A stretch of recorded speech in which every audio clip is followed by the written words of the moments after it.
Dalam sejarah dunia rally, sudah banyak sekali mesin-mesin yang dibuat oleh para ahlinya. Namun sayangnya semua mesin-mesin monster tersebut belum tentu dapat digunakan di kejuaraannya, karena dalam sejarahnya banyak mesin-mesin yang dilarang untuk dipakai pada saat balapan. Kenapa dilarang? Ya sebenarnya ada beberapa alasan yang membuat mesin-mesin itu dilarang untuk dipakai. Dan sangat disayangkan sekali karena tidak ada pengganti mesin-mesin tersebut. Tapi walaupun tidak ada mesin yang identik yang dapat digunakan, sebenarnya ada satu teknologi yang bisa menggantikan mesin-mesin tersebut yang disebut dengan boost. Namun penyelesaian masalah besar untuk kelemahan mesin pembakaran internal terbesarnya yaitu tergantungan pada kepadatan udara untuk menghasilkan daya yang ada saat di pegunungan dan ketinggian yang lebih tinggi di mana udara kurang padat. Dengan demikian, mesin dengan sistem naturally aspirate akan sangat menderita dari kekurangan oksigen dan untuk menjaga rasio udara bahan bakar yang tepat, maka suplai bahan bakar harus dikurangi untuk mengurangi dayanya. Dan solusi untuk ini adalah dengan menggunakan turbocharger atau supercharger yang secara artifisial akan menciptakan udara yang lebih padat untuk memasuk mesin dan dicampur dengan lebih banyak bahan bakar untuk mengembalikan kehilangan daya di ketinggian yang lebih tinggi. Namun, implementasi dari kedua gaya ini memiliki kekurangannya masing-masing, yang mana turbocharger yang menggunakan tekanan dan panas gas buang untuk memutar turbin yang terhubung ke kompresor memiliki inersia rotari sehingga ada penundaan waktu atau keterlambatan dengan perubahan throttle yang cepat. Dan supercharger yang merupakan perangkat yang digerakkan oleh crankshaft memiliki efek samping yang mungkin lebih buruk yaitu kerugian parasitik. Kenapa demikian? Yaitu karena supercharger terhubung langsung ke crankshaft sehingga gaya putaran yang digunakan untuk memampatkan udara akan mengurangi sebagian dari peningkatan output yang diberikan oleh supercharger. Dan pada tahun 1980-an sebenarnya insinyur Italia di Lancia dan Albert akan memecahkan dilema kuno ini dengan menggabungkan kedua filosofi induksi kekuatan ini dan menciptakan monster yang kemudian dilarang berkompetisi dalam acara balap yang disetujui oleh FIA. Yang mana mesin ini dapat menghasilkan ribuan horsepower dengan tekanan boost yang dapat mencapai 5 bar. Yang lebih hebatnya lagi, mesin tersebut dapat menghasilkan horsepower yang begitu besar hanya dengan kapasitas mesin 1,8 liter dan hanya menggunakan 4 silinder. Dan ini adalah mesin paling canggih di dunia pada masanya. Bahkan bisa dibilang lebih canggih dari Ferrari, Lamborghini, atau Porsche. Dan itu terjadi ketika etos era grup B tahun 1980-an di mana jika tim tidak inovatif, gila dan curang, maka tim tersebut tidak akan memenangkan perlombaan. Dan ini semua adalah tentang twin charging. Ini adalah sebuah ide seiring usianya dengan mesin pembakaran internal itu sendiri yang disempurnakan di Italia dan diuji dalam medan uji rally grup B. Dan ini menandai awal dari sebuah era dalam kejuaraan rally dunia yang akan mendorong batas dalam hal kecepatan, tenaga, dan pada akhirnya keselamatan. Dan juga lampiran J FIA yang mendetailkan regulasi mobil berbasis produksi diubah menjadi kelompok A, B, C, dan N yang akan menggantikan kelompok-kelompok sebelumnya dari 1 hingga 6. Sementara mobil grup N dan grup A membutuhkan 5.000 unit mobil legal jalan raya untuk memenuhi syarat atau dihomologasi, tapi tidak untuk grup B, yang mana grup B hanya memerlukan 200 unit untuk dihomologasi sehingga membuat grup B lebih mudah diakses oleh produsen kecil. Selain itu, batasan minimal pada drivetrain dan desain sasis membuatnya menjadi tempat uji yang sempurna untuk drivetrain yang tidak konvensional. Ya, meskipun penggerak roda belakang adalah metode yang lebih disukai untuk menghasilkan tenaga karena kesederhanaannya dan kehandalannya, tapi sistem penggerak 4 roda quattro yang revolusioner dari Audi yang pada awalnya dianggap lebih lambat karena distribusi bobotnya yang buruk, maka itu segera menutup kesenjangan dengan memaksa produsen seperti Lancia untuk kembali ke meja gambar untuk mengembangkan mobil rally penggerak 4 roda mereka sendiri. Ya, meskipun mereka sudah memenangkan gelar produsen pada tahun 1983 dengan mobil O37, tapi Lancia dan Abarth tetap memulai pengembangan mesin baru yang dapat meningkatkan performa dari O37.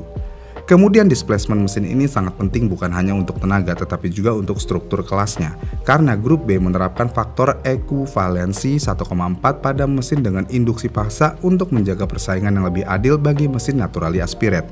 Jadi semakin tinggi perhitungan perpindahan maka akan semakin tinggi berat minimum yang diperlukan untuk balapan. Dan yang benar-benar menekankan perlunya mesin turbo jika mereka ingin ringan dan lincah. Namun masalah segera muncul bahwa untuk mencapai tujuan 400 horsepower untuk bersaing melawan di grup tersebut yaitu penggerak 4 roda Audi dan Peugeot, maka akan sangat diperlukan turbocharger yang relatif besar yang tentu saja akan memiliki turbo lag. Sedangkan di rally diperlukan modulasi konstan pada masukan throttle untuk mengontrol mobil. Namun tim Lancia tidak menyerah begitu aja, karena mereka punya solusinya, yang mana solusi Abarth pada dasarnya sebenarnya sederhana dalam teori, tetapi rumit dalam produksi. Jadi mereka akan menggunakan supercharger berkapasitas X dari 037. Ini digunakan untuk memulai turbocharger dan membangun tekanan pada RPM rendah. Kemudian turbocharger akan mengambil alih dengan membawa daya ke RPM tinggi di mana supercharger kurang efisien. Sehingga kolaborasi ini akan menghasilkan mesin ganda bertenaga produksi pertama yaitu 233 ATR18S. Dan juga mesin ini dapat menghasilkan tenaga sebesar 250 horsepower per liter pada 8000 RPM yang mana ini sangat mengesankan. Dan mesin ini sebenarnya dikembangkan sebelum sasis dan dengan perpindahan 1,4 akan menempatkannya dalam kisaran atas kelas 2000 hingga 2500 cc. Yang lebih mencengangkannya lagi nih, dengan mesin yang segitu buasnya, sasis mobil ini hanya memiliki berat 800 kg. Kenapa bisa sangat ringan? Ya ini karena Abarth mengembangkan sasis tabung tengah yang berbahan komposit dari 037. Namun dengan bantuan sistem penggerak Inggris yang dilengkapi diferensial tengah kopel viskositas yang memungkinkan perpindahan torsi belakang depan 75/25. Dengan demikian terciptalah sasis yang sangat ringan dan sempurna. Lalu mereka juga menggunakan Delta HF Lancia yang diproduksi massal sebagai siluet yang terbuat dari campuran karbon Kevlar yang sebelumnya bernama kode SC038. Namun monster grup B baru-baru ini dinamai Delta S4. S mengacu pada supercharger dan 4 menunjuk penggerak 4 roda. Dan pada debutnya pada akhir tahun 1985, mobil ini meraih posisi pertama di rally RSC Inggris yang dikendari oleh Henry Toivonen. Dan kemudian mengulangi prestasi ini di Rally Monte Carlo 1986 dan menghentikan dominasi Peugeot selama setahun. Ya meskipun ada laporan tentang sasisnya yang cukup rapuh di medan yang lebih sulit, akan tetapi drivetrainnya terbukti dapat diandalkan bahkan dengan kompleksitas tambahan dari 2 sistem induksi paksa dan sistem penggerak 4 roda baru yang dibuat khusus. Dengan demikian Delta S4 ditakdirkan untuk memenangkan gelar produsen pada tahun 1986. Namun selama rally Tour de Corsica di Prancis, Henry Toivonen dan rekan sekemudinya Sergio Cristo pada saat mengambil tikungan kiri terlalu cepat dan tergelincir ke tebing bebatuan hingga akhirnya menabrak pohon-pohon. Dan sayangnya lagi, dengan penurunan berat ekstensif dan tanpa alat anti-slip menyebabkan tangki bahan bakar tertusuk cabang pohon, yang pada akhirnya membuat Delta S4 terbakar habis dan membuat Toivonen dan Cristo meninggal dunia. Dan kecelakaan ini bersamaan dengan insiden selama rally Portugal di mana 3 penonton tewas ketika Hakim Santos kehilangan kendali atas Ford RS 200-nya. Dan pada akhirnya ini menjadi pukulan terakhir bagi Presiden FIA yaitu John Murray untuk menghapus grup B pada akhir 1986. Ya, meskipun Delta S4 dilarang di rally, namun grup swasta tetap menggunakan mobil ini dalam acara Hill Climb. Tapi spesifikasinya ada yang dirubah, yang mana dengan meningkatkan tekanan dari mesin 1,8 liter hingga 5 bar yang dapat mencapai tenaga 1000 horsepower selama pengujian. Dengan demikian konsep twin charging tidak mati bersama Delta S4, karena mobil homologasi lainnya adalah S4 STR Dolies juga menggunakan mesin 233 ATR18S yang sama dari mobil grup B. Namun dituning ulang untuk menghasilkan 250 horsepower dari turbocharger yang lebih kecil dan diatur untuk berjalan dengan bahan bakar biasa, bukan dengan bahan bakar balap berbasis toluene yang digunakan dalam grup B.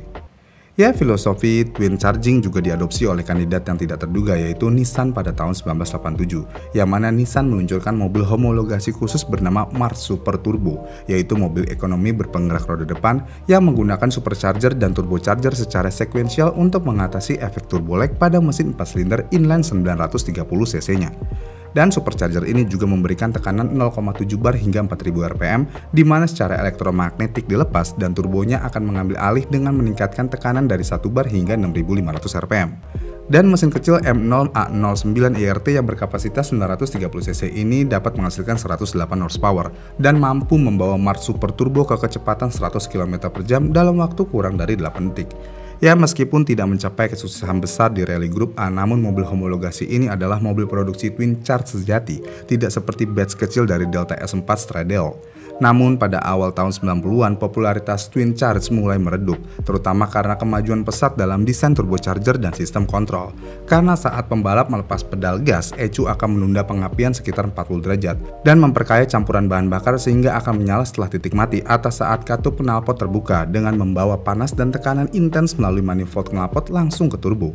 Dan itulah mesin monster yang dilarang dari balapan dimanapun setelah berakhirnya era grup B.